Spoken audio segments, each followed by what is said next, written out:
The cathedral organ was built in 1918 by the Austin Organ Company for the price of $8,000. The organ at the time has had 25 ranks or sets of pipes.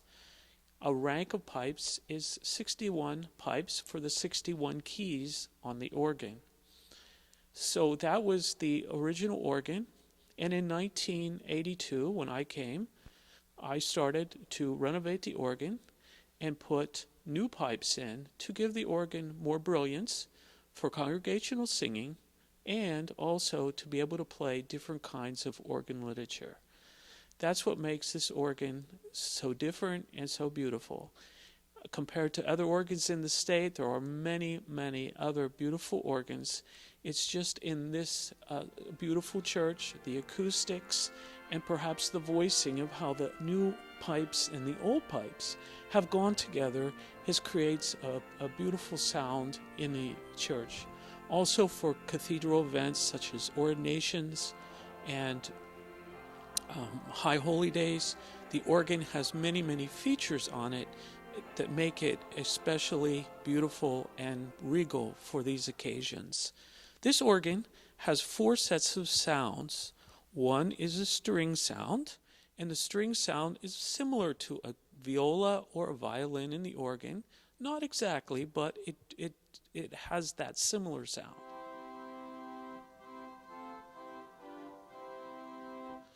The second family of sounds are flutes, very much like you would hear a piccolo player or a flautist in an orchestra.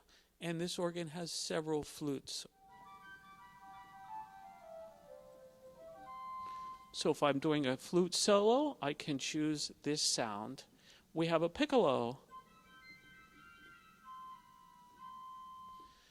We also have what we call reed stops. The reed stop or reed sound is similar to trumpets and tubas in the organ.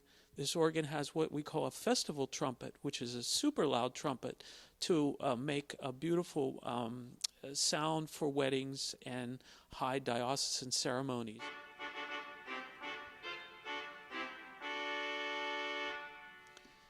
Moving down, we have what we call the great organ. And the great organ has a lot of what we call the principal sounds. And I can add brilliance.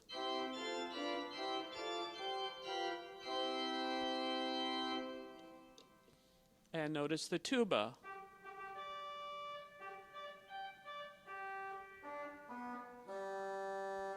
And then we have finally all these sounds in the pedal as well that provide the deep bass for the organ.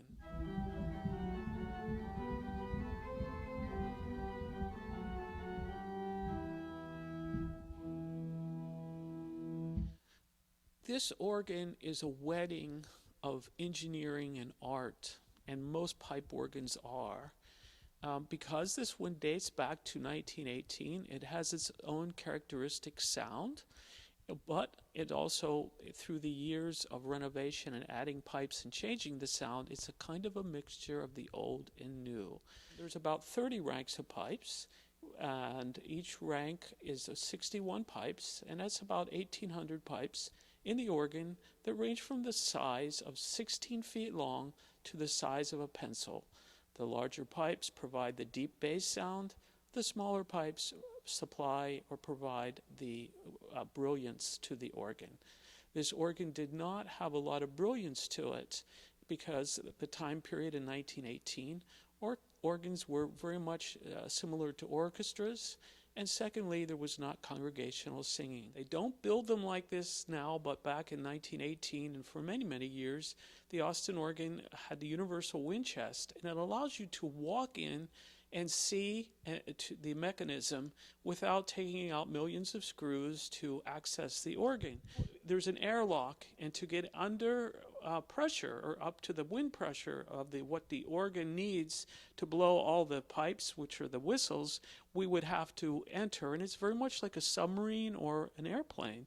If the air were on, we have to push this little valve, and what happens is we get up to wind pressure of the organ, and all of a sudden you're allowed to enter into the organ. It opens up very easily, and you are now in the universal wind chest. And this whole chamber that you see, that where we're standing, fills with air to blow, to provide wind for the organ. We have over here the lung of the organ, and this moves in and out as you play the organ to maintain the pressure. And what happens is when I press a key, there's an electric signal that comes from like a doorbell contact under the key all the way through a computer system. And what it does is, this is a magnet, and this magnet gets energized, and the wind in here makes this move. And as I play the keys, these move back and forth. Above the keys are a disc, this disc here, and that disc, above every disc that you see along here, is a pipe, and that's one of the 1800 pipes. And when this moves back and forth, this disc will come down and the pipe will sound. Over the years, these leathers have disintegrated, and that was part of the repair of where all these were replaced, and that I did many, many years ago. And there was probably 180 of these that were replaced. So that's basically how the organ works in terms of the key action, from pressing a key to getting the sound to come out of the organ.